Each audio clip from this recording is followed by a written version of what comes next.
예, 신명기 31장 30절에서 32장 14절 말씀. 그리고 모세가 이스라엘 총회에 이 노래의 말씀을 끝까지 읽어 들리니라. 오늘 총회에서 모세가 노래를 읽어주는 이야기가 나옵니다. 31장부터는 모세가 이제 많은 이야기를 하고 이제 마무리하는 걸로 시작이 돼서 이제 34장까지 이제 가면 신명기가 끝나게 되는데, 모세는 나이가 120살이 돼서 가나안 땅으로 못 들어가고 가나안 땅 요단강 동편에서 이제 생을 마감하게 되는데, 마감하기 전에 하나님께서 이 노래를 꼭 가르쳐라고 한 노래가 있습니다. 먼저 이제 노래가 두 가지냐 이렇게 물었을 때, 이 성경은 노래를 두 가지로 한 것 같아요. 이 앞에 노래를 이미 하나가 노래라고 생각하고 우리가 읽은 게 있는데, 앞에 노래는 내용이 그렇습니다. 이 노래는 너희들이 어려울 때 이 노래를 부르면 하나님의 사랑을 생각하고 돌아오게 될 것이다. 이제 그 얘기를 이제 한 거고, 오늘 30절 31장 30절에서 말하는 이 노래는 지금부터 하는 노래인데, 이 노래가 아주 길어요. 44절까지 이제 노래하게 되는데 32장 43절까지 가서 노래가 끝납니다. 그러니까 이 노래를 오늘 묵상하고 또 내일 묵상하고 그 다음에 수요일까지 묵상을 해야 이 모세의 노래가 끝납니다. 그러니까 앞에 했던 노래는 몇 절 안 되는 노래인데, 그 노래는 너희들이 이 노래를 불러서 하나님을 기억해라, 그런 노래고, 이 오늘 읽을 이 노래는 모세가 직접 하나님께 노래한 것을 얘기하는 겁니다. 이 노래니까요. 노래니까 크게 깊이 생각하지 않고 그냥 가볍게 이렇게 쭉 읽어가면 좋을 것 같아요.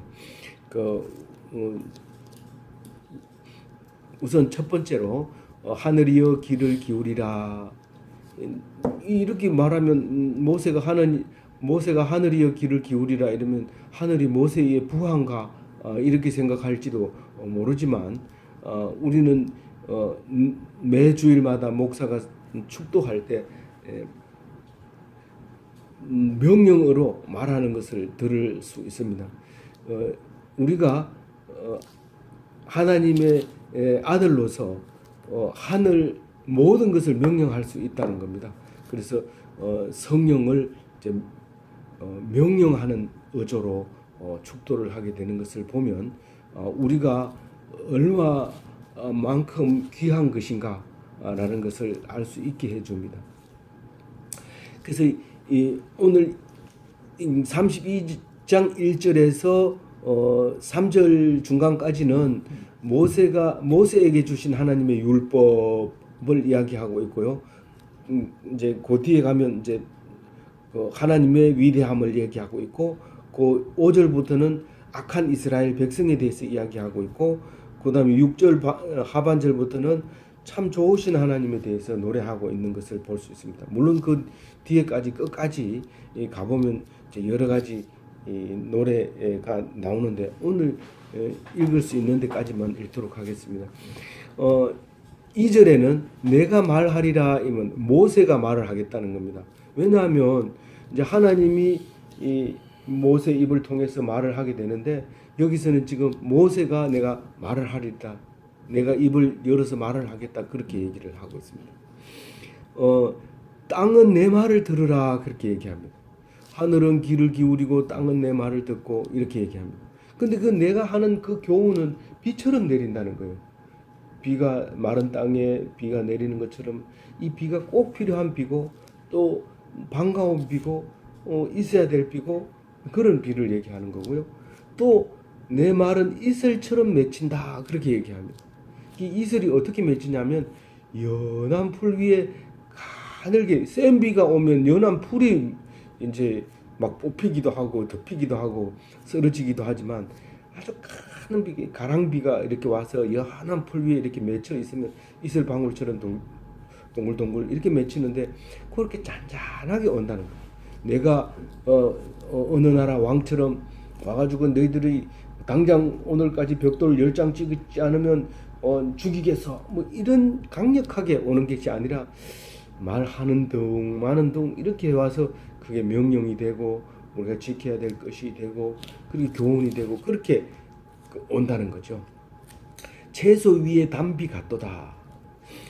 농사 짓는 사람은 가물었다가 비가 오면은 그 채소를 이렇게 보고 있노라면 그 채소가 웃는 것 같이 보이고 그 채소가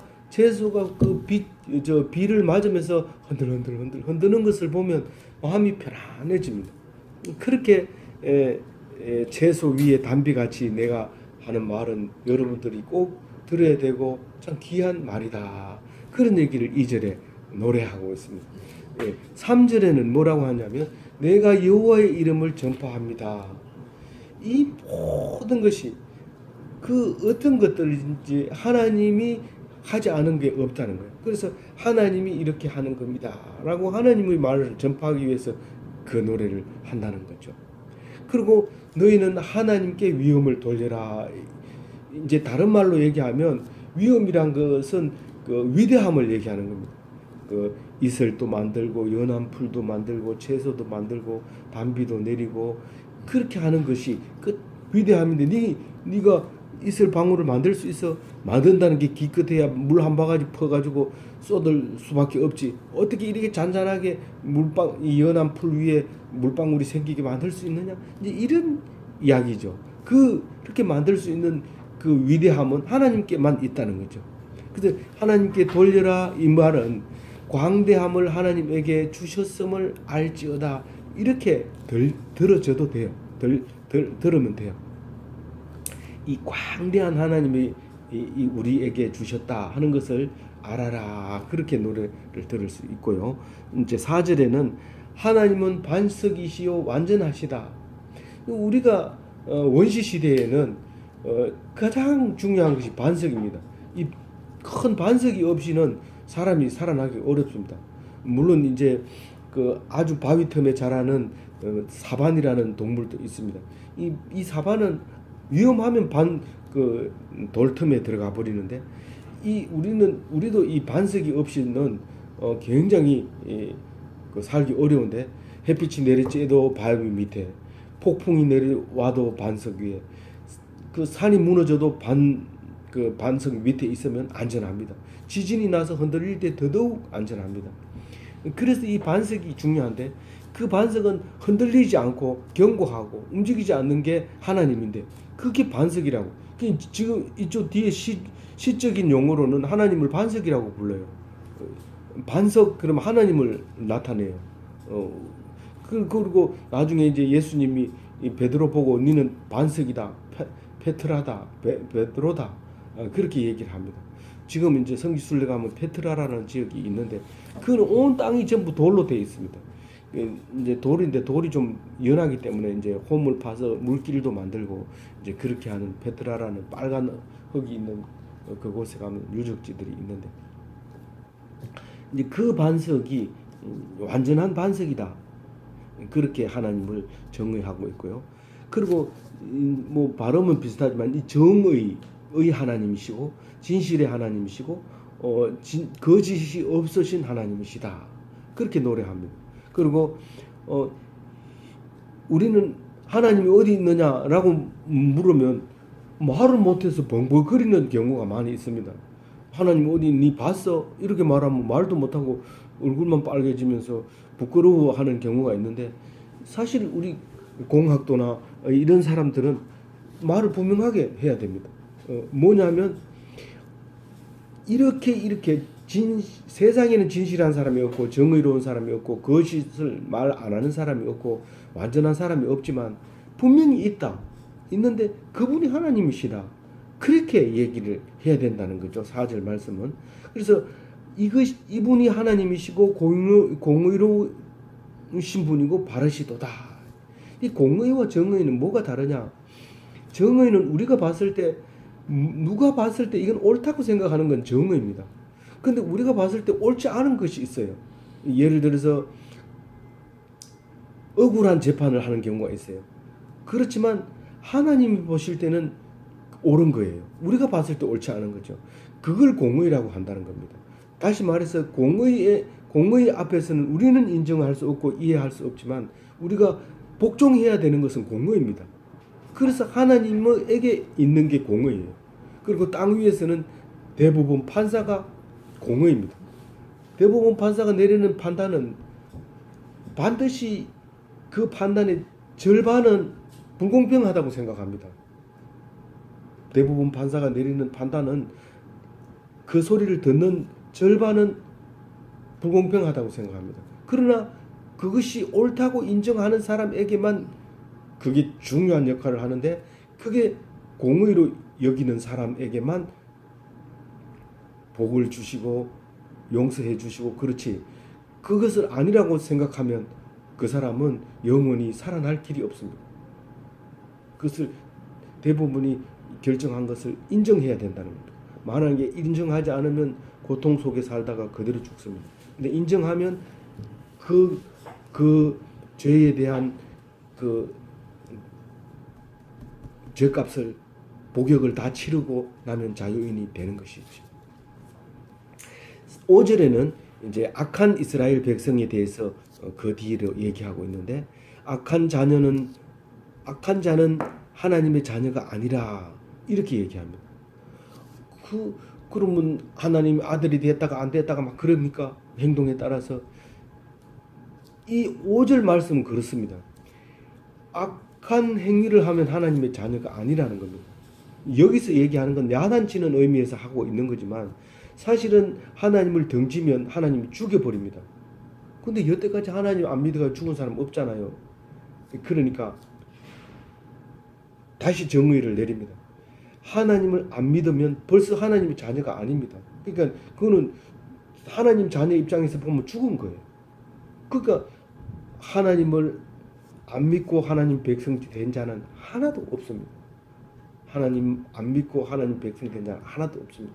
그런 사람은 있는 것 같이 보여도 다 죽은 사람이고 하나님 백성이 아닌 것이죠. 정의를 그렇게 내리는 거죠.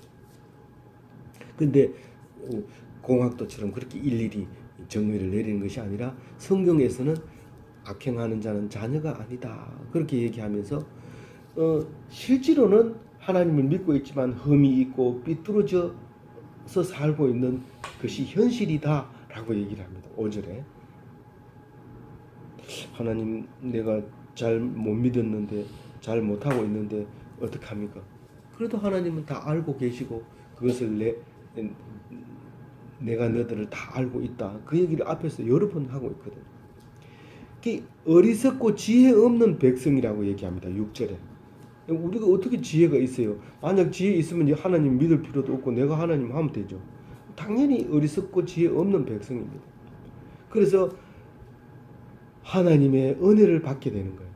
은혜를 받게 되고 그 은혜를 받았으면 하나님께 순종해야 되지 하나님을 배신하고 다른 신을 섬기면 그건 은혜를 역으로 보답하는 거죠. 그거는 아닌 거예요. 그 얘기를 6절에 하고 있어요. 그리고 그는 아버지시요 너를 지으신 분이다. 하나님은 너의 아버지고 너를 지으신 분이다. 그러니까 아버지의 근원은 어디냐? 나를 아주 지극히 작은 곳에서부터 인간을 만들어내는 그분이 아버지라는 거예요. 아주 지극히 눈으로 봤을 때는 아무도 모릅니다.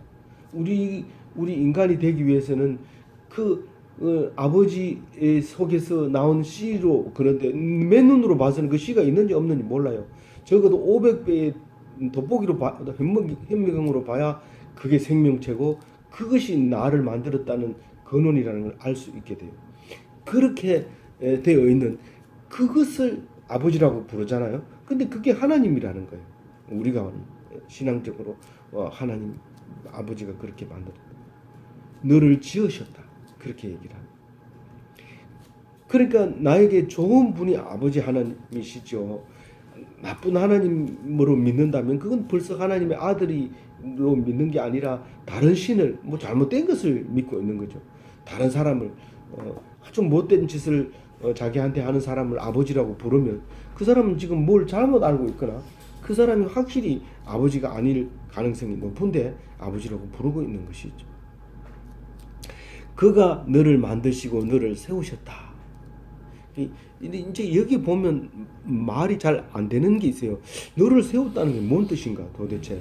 뭐 누워 있던 걸 똑바로 세웠다는 건가? 아니면 뭔가 이런데 이 나를 만들었다는 거예요. 저기 원래 원어로는 쿤이라는 말인데 세웠다는 게 확립했다. 나를 이렇게 눈도 만들고 코도 만들고 입도 만들고 이렇게 만들었다. 물론 과학적으로 보면 그 정자 속에 DNA가 들어 있고 게놈이 다 들어 있어서 우리가 프로그램대로 이렇게 사람이 돼서 시력도 뭐 얼마 되도록 이렇게 아예 처음부터 만들어 놨지만 하나님이 그렇게 세우셨어. 나를 확립했다는 거죠. 6절에 보면 옛날을 기억하라, 역사 연대를 기억하라 이렇게 얘기합니다. 노래, 이게 노래입니다. 모세가 부르는 노래입니다. 그게 무슨 말이냐면 하나님께서 과거를 쭉 만들어 오고 지금까지 오게 된 것은 하나님 말고는 누가 그렇게 했겠느냐 그런 얘기합니다. 그래서 너 아버지께 물어봐라 이 말은 하나님께 물어봐라 이런 뉘앙스도 들어가 있지만 네 육신의 아버지한테 물어봐라는 거죠. 아버지가 설명해 줄 거예요. 옛날에 이렇게 살았는데 이렇게 살았다. 아브라함이 살고 이삭이 살고 야곱이 살고 그리고 쭉 430년 이집트가 살다가 그렇게 그거 누가 그렇게 하라고 그랬어요? 누구 힘으로 그랬어요? 결론은 하나님이 하셨다는 거죠. 누구도 그렇게 말을 못하는 거죠. 그렇게 해주셨다. 그리고 네 어른께 물어봐라. 나이 많은 사람한테 물어보라. 그리고 8절에 지존자가 민족들에게 기업을 주실 때 하나님께서 이스라엘 백성에게 기업을 주실 때 이런 말입니다. 기업을 준다는 것은 영원히 물려줄 그 땅을 얘기하는 건데 그거를 줄 때를 그 경계선을 그어 줬다는 거예요. 근데 이 얘기를 왜 하죠? 가나안 땅을 여기 너들이 살아라 그렇게 해줬을 때 그 경계선을 지계표를 줬다는 거예요. 이 얘기를 왜 할까요? 저는 이걸 읽으면서 굉장히 마음속에 은혜를 받은 거예요. 그게 뭐냐면 요 선을 넘지 말라는 거예요. 네 할 일은 요거라는 거예요. 네가 이걸 넘어오면 안 된다는 거예요. 그러니까 더도 말고 덜도 말고 네 할 것만 해라는 거예요. 근데 많은 사람들이 내가 가진 것보다 더 큰 것을 원합니다. 그러다가 망합니다. 나는 그 일본이 가메가제 특공대를 이끌고 거기 그 미국 저기 어디입니까? 그 폭격했는 데가 그 저기 미국 군함들이 있는 그곳을 진주만을 폭격할 때 너무도 어처구니 없다고 그걸 볼 때마다 그런 생각을 해요. 그 큰 나라를 그 작은 섬 나라 사람들이 가서 돌아오지도 못할 그 비행기를 타고 가서 공격해서 이겨서 어떻게 하겠다는 거 다음 수가 나오지 않잖아요. 그럼에도 불구하고 그런 짓을 한 것을 보면서 우리가 얼마나 어리석은 사람들인지 알 수 있어요. 그런 지혜를 가지고 있는 게 우리들이라는 거예요. 그러니까 경계선을 그어놨는데 그 경계선을 넘으면 하나님께서 그냥 두지 않는다는 거죠. 그래서 지계표를 옮기면 하나님이 큰 야단을 칩니다. 절대로 옮기지 마라. 경계선을 딱 그어놓으면 그걸 넘지 말아라. 그 얘기를 합니다. 9절에 보면 하나님의 분깃은 이스라엘의 자손이라. 그러니까 이 앞에 보면 기업을 주실 때 이거 나할 이 말도 몫입니다. 그러니까 너희들의 몫은 요거다라고 선을 그어줬고 이스라엘 그 밑에 내려오면 하나님의 분깃은 이스라엘의 자손이라 할 때 하나님이 가져갈 것도 이 헤레크라고 하는 단어는 다릅니다. 하나님의 몫은 헤레크라고 하고 사람의 몫은 나할이라고 하는데 우리나라 말로 번역하면 똑같이 분깃입니다. 기업이고 몫이고 그렇습니다. 그런데 야곱은 하나님이 택하신 기업이라고 얘기합니다. 하나님은 내가 가져갈 것은 야곱이다 그렇게 했다는 거예요. 그럼 다른 나라 사람이 하나님을 믿고 싶으면 그건 야곱 이스라엘 백성 되는 거죠. 그래서 우리가 예수님이 그걸 분명하게 보여주셨고 그래서 우리가 이스라엘 백성이 되어서 이스라엘 백성의 이야기를 읽고 교훈 삼을 수 있는 거죠. 안 그러면 다른 나라 역사를 우리가 공부를 할 필요는 뭐가 있겠어요. 우리가 이스라엘 백성이니까 공부하는 겁니다. 그게 하나님의 분깃은 나할은 이스라엘 백성 야곱이다라고 노래를 하고 있습니다. 10절에는 항무지에서 택하시고 누구를요? 야곱을. 그 광야에서 하나님이 되신 거예요. 다른 잘 먹고 잘 살 때 하나님이 이스라엘 백성 될 수가 없어요. 그 황무지에서 도와줄 수 있는. 잘 살면 안 도와줘도 되잖아. 지 스스로 잘 사니까. 그리고 뭡니까? 광야에서 만나셨다. 이것은 이중적으로 노래식으로 이제 이야기를 하다 보니까 그렇게 됐는데, 광야나 황무지나 똑같이 그곳에서 하나님이 대주셨다, 그런 얘기입니다. 그리고 또 뭐라고 합니까? 지켜주시고 보호해 주셨다. 누가요? 하나님이. 어떻게 해요? 눈동자같이 지켜주셨대요. 우리는 뭐 하면 눈동자같이 지켜주셨다. 그런데 그 눈동자가 어떻게 지키는 게 눈동자같이 지키느냐? 이 눈동자는요, 이 동공을 얘기하는 거죠. 이 동공은 우리가 자고 있는 것처럼 보여도 동공은 안 잡니다. 그 자는지 죽었는지 모를 때는 눈을 까지고 보면 알아요. 눈을 까지고 보면 동공이 안 풀렸으면 자는 거고, 죽은 건 동공이 풀려버린 거예요. 잔다고 암만 얘기해도 그건 죽은 거예요. 그렇게 우리가 자고 있을 때 자지 않고 있는 게 이게 동공인데, 그게 이제 죽음의 표시죠. 그렇게 얘기하고, 우리는 그렇게 열심히 해도요, 자는 시간이 8시간이나 돼요. 참 그게 놀라운 거죠. 그게 자는 시간은 살아있는 동안에는 내 의지대로 하지만 죽어있는 동안에는 하나님이 합니다. 내가 자고 일어나면 나무들이 자라고 풀들이 자라고 있는데, 그것만 그런 게 아니라 자동차들이 수없이 다니고 있죠. 내가 자는 동안에. 그게 하나님이 하시는 거예요. 내 의지대로 여기는 통행 못해요. 낮에는 막을 수 있지만 밤에는 고양이들이 수없이 다녀도 그걸 막을 길이 없습니다. 그 하루 저녁은 막을 수 있죠. 하룻밤은 내가 안 자고 지킬 수 있지만, 내가 안 잘 수 있나요? 자게 되면 그건 또 하나님이 마음대로 하시는 거예요. 근데 그것을 하나님께서 눈동자같이 지켜주고 계셨다는 사실을 우리가 알 수 있습니다. 그 다음에는 어떻게 지켜줬나? 그러면 눈동자를 모르는 사람이 있을 수도 있어요. 눈동자가 쉬지 않고 있는 모르는 사람이 있는데, 맨날 그 산에 들어가서 하는 사람은 독수리가 둥지를 흔듭니다. 이렇게. 여기는 어지럽게 이렇게 번역했는데, 이 독수리를 우리나라에서는 보지 못하니까 우리나라 말로 번역할 때는 이렇게밖에 번역을 못하겠다, 그런 생각이 들었어요. 이 독수리가 새끼를 훈련시킬 때는 둥지를 흔들어 버립니다. 그럼 이 둥지에서 새끼들이 떨어져 내립니다. 그러면 그걸 그냥 놔두는 게 아니라 가서 또 날개를 받쳐가지고 이제 이 새끼를 잡아가지고 또 올려다 놓고 또 흔듭니다. 그런데 이게 날개를 펴서 날면은 그냥 놔둬버립니다. 이게 독수리가 하는 짓인데, 계속 그런 식으로 훈련을 했다는 거예요. 하나님이 어떻게 그렇게 했다고 어려운 사건을 자꾸 줍니다. 그리고 그 사건을 해결해 줍니다. 또 어려운 사건을 만들어서 죽는다고 소리 지르니까 또 살려주고, 그렇게 하는 거예요. 우리가 조용하고 아무 문제가 없으면 잘 살 것 같은데요, 절대로 그렇지 않고요, 잘 평안하면 우울증이 오고 정신 착란증이 일어나고 그렇습니다. 그래서 잘 살면 경제가 부흥하면 잘 살 것 같은데, 경제가 부흥하는 것과 자살률은 비례하는 거죠. 그래서 이스라엘 가나안 땅 들어가면 7 족속이 있는데, 그 7 족속이 너들의 밥이다, 그렇게 얘기합니다. 밥이라는 건 양식입니다. 일용할 양식입니다. 그 사람들은 없으면 절대로 안 된다. 만약에 너희들이 들어가서 7 족속을 한꺼번에 다 쫓아내면 안 된다. 짐승들이 나와서 너희들을 괴롭힐 거다. 그러니까 차근차근 없애라, 그 얘기를 합니다.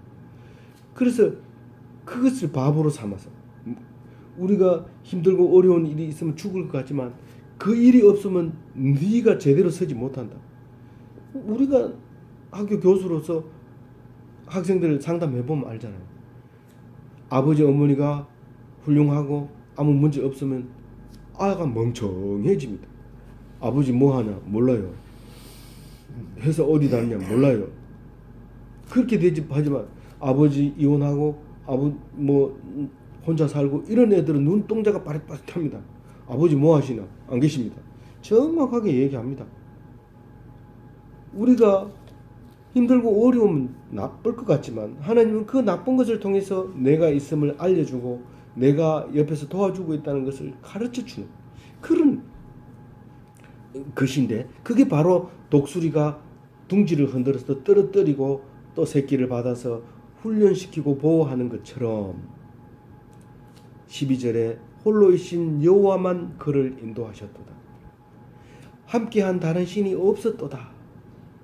이 하나님만 혼자서 떨어뜨리고 잡아주고 떨어뜨리고 잡아주고 이렇게 했다는 거예요. 물론 이제 뒤에 보면 천사들이 도와주지요. 하나님의 아브라함 때부터 하나님의 천사들이 여럿이서 도와주는 이야기들이 나옵니다만은 지금 그 얘기하는 것이 아니라 하나님 한 분이 다 하고 계신다, 그 얘기를 노래하고 있는 거죠. 그리고 13절에 안전한 곳을 다니게 하시고, 여기서는 높은 곳을 타고 다니게 하시며, 우리가 가서 보지는 못했지만 아주 바위 절벽이 많은 곳에 이 염소나 양들이 그 바위를 오르는 걸 볼 수 있습니다. 그것은 안전해요. 사자들이 그곳은 잘 못 오르가요. 그래서 그 안전한 높은 곳에서 이렇게 보면 그 포식자들이 눈에 보이기 때문에 안전하게 피해서 다닐 수 있어요. 그런 곳에 우리가 다니게 하시면서 밭에서 나는 소산을 먹게 하고 반석에 나는 꿀을 얻었도다. 또 이제 꿀을 보면 이게 꿀이 이 섭성이 이제 바위 반석 위에다가 이렇게 꿀 벌집을 지어 놓으면 거기 비가 와도 또 천둥이 쳐도 잘 견디니까 이제 거기에서 꿀을 따게 되고, 또 바위 절벽에서 지방을 섭취한다, 기름을 섭취한다 이런데 이건 잘 모르겠어요. 이 그림이 잘 안 그려지는데 하여튼 높은 바위 절벽 위에 이제 거기에 그 뭐 제비집 같은 게 있었는지도 몰라요. 제비집이 그게 그냥 간단한 게 아니라 그 제비가 입으로 먹고 토해 가지고 이렇게 만드는 거를 만드는 건데, 그 제비집이 같은 것들은 뭐 지방이 있는지는 모르지만 기름을 그 섭취했다고 이제 노래를 하고 있어요. 그리고 14절에 보면 엉긴 젖, 버터를 얘기하는 거죠. 버터와 젖과 기름을 주시고, 또 바산의 순양과 이게 살찐 소를 순양을 얘기하는 거죠. 살찐 순양은 주로 이제 그 고기로 사용하고, 또 이제 몇 마리는 남겨 놓아서 이제 씨를 씨종자로 이제 남기지, 나머지 부분은 다 이제 고기로 먹습니다. 이제 암양은 이제 또 번식을 해야 되니까 잘 죽이지 않지만 그렇게 되고요. 그 다음에 염소를 풍성한 밀을 먹게 하시면 그 농사가 잘 되면 그 밀을 먹게 되죠. 우리도 전쟁 이후에 살이 찌고 풍성하게 된 것은 그 밀덕이죠. 미국에서 많이 나는 그 밀을 먹어 우리가 원조로 얻어 먹게 되고, 그래서 빵을 먹게 되고 살이 찌게 되고 이렇게 딛고 일어날 수 있었던 좋은 기회가 됐던 겁니다. 포도주와 붉은 술을 마시게 하셨도다. 이 포도즙이라고도 하고 포도주라고도 하고 또 독주라고도 하고 아주 도수 높은 거, 발효를 아주 진하게 해서 아주 도수가 높은 불도 붙을 수 있는 그런 술을, 또 연한 술, 포도즙 이런 것들을 이제 하나님께서 공급해 주셨다. 우리가 노력으로 한 것처럼 보이지만 하나님께서 주셨다 하는 글을 노래하는 이제 그런 이야기를 이제 알 수 있습니다. 아무쪼록 오늘 이 노래, 모세의 노래를 들으면서 마음이 평안하고 또 하나님 앞에 즐거워지는 오늘 하루가 되시기를 바랍니다.